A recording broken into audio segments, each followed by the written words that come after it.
Okay, so welcome to lesson number 5, our last lesson on the text control freaks. And as I said before, we're going to continue looking at the writer's opinion and looking for criticism. כן, דעתו של הכותב וביקורת. And we are going to apply information from the text. So we're going to take information that is written in the text, and we're going to try and answer questions with that information.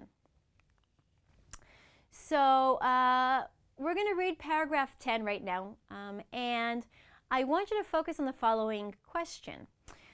What are the writer's positive criticisms of למאב's book? So positive criticisms, מהי הביקורת החיובית של הכותב? And of course, criticisms זה יותר מאחד, זה ברבים. So look for 2 positive things that the writer is saying about למאב's book.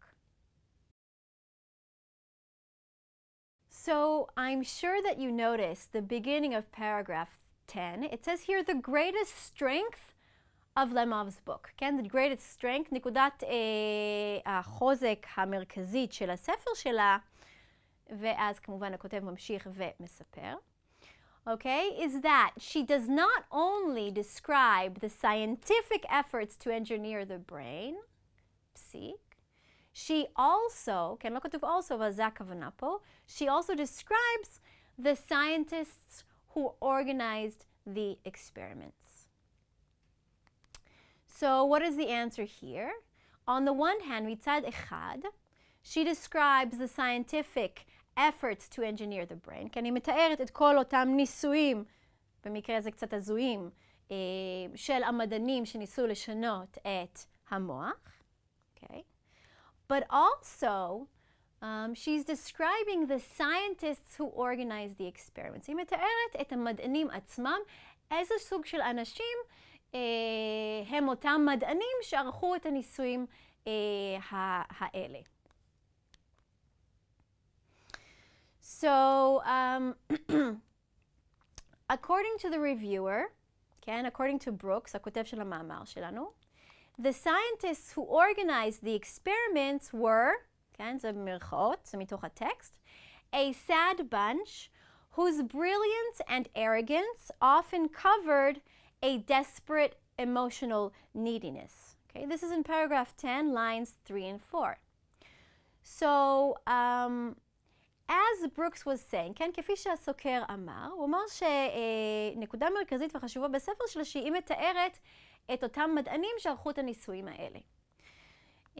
עכשיו, מה משותף לכל המדענים האלה? מה נאמר עליהם? It says here they are a sad bunch. הם חבורה עצובה, whose brilliance and arrogance, כן, שהגאונות שלהם והיהירות שלהם often covered desperate emotional neediness, שבעצם חיפה על איזשהו צורך נפשי עמוק אצל אותם חוקרים. Okay, זה דברים קשים להגיד על חוקרים, אבל זה מה שמתואר בספר של למאב. So what do we want you guys to do right now is we want you to scan, כן, תסרקו, paragraphs 10 till 12, and complete the following table. Okay? So number 1, you have to look for the names of the scientists. כן, תחפשו את השמות של המדענים שמוזכרים בפסקאות 10 עד 12. And also, circle the words that characterize each scientist, כן? על סמך המידע שתקראו בפסקאות 10 עד 12, תנסו לחשוב איזו מילה מתארת הכי טוב את אותו חוקר. האם מתואר שם הגאונות של אותו חוקר, the brilliance? Is their arrogance being described? האם היהירות שלהם מתוארת? Or are they describing emotional neediness? או האם הם מתארים מצב של איזושהי צורך רגשי? So you have a lot of work to do. I'm going to be quiet now and look for the answers.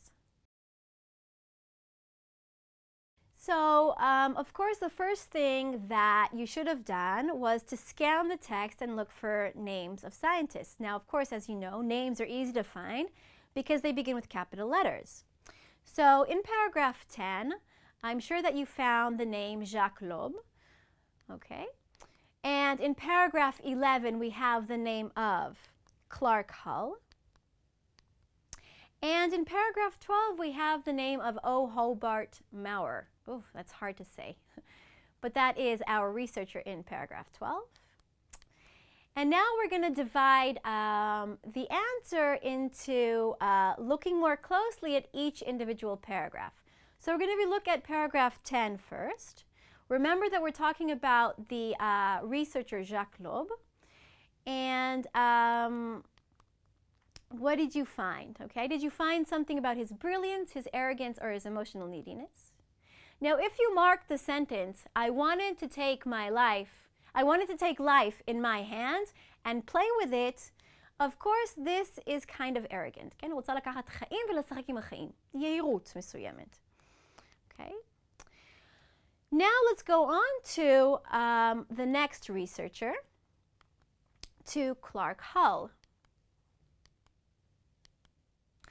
And if you notice the information that as a young man, Clark Hull suffered from polio and from a near-fatal attack of typhoid that left him with a permanently impaired memory. הייתה לו פגיעה בזיכרון.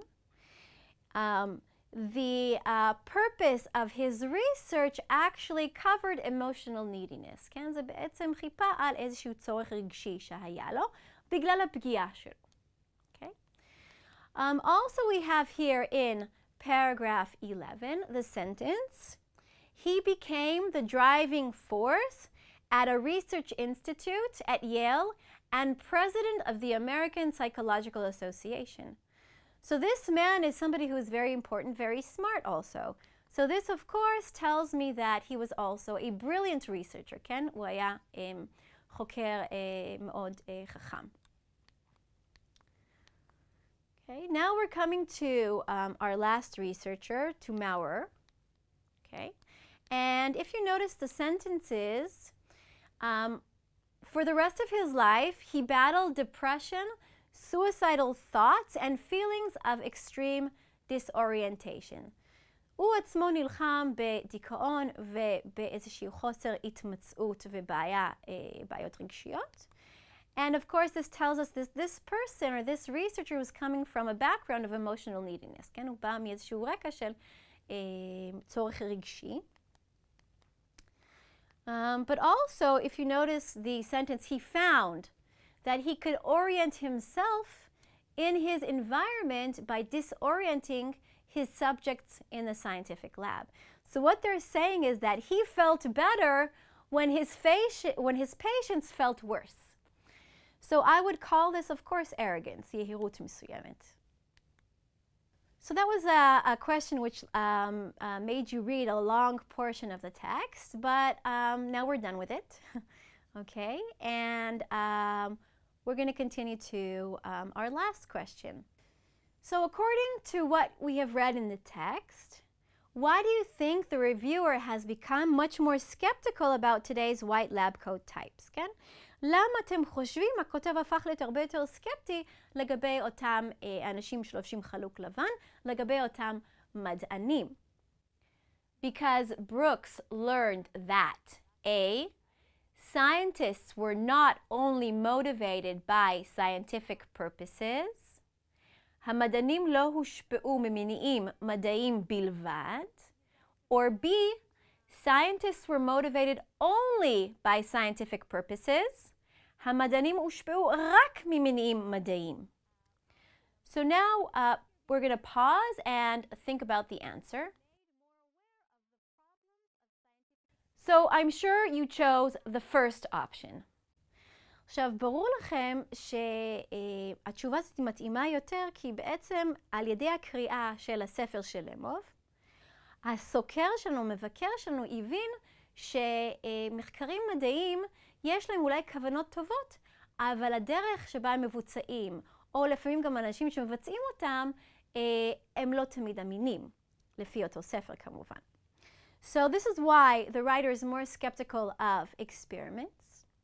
And option number 2, because he believes that scientists are motivated only by scientific purposes, זו תשובה לא כל כך טובה, כי המסקנה של הטקסט זה לא שחוקרים או מדענים חוקרים נושאים מסוימים רק ממניעים מדעיים, אלא שפה באמת הכניסו את הנושא הזה של המינים האישיים בתוך הטקסט.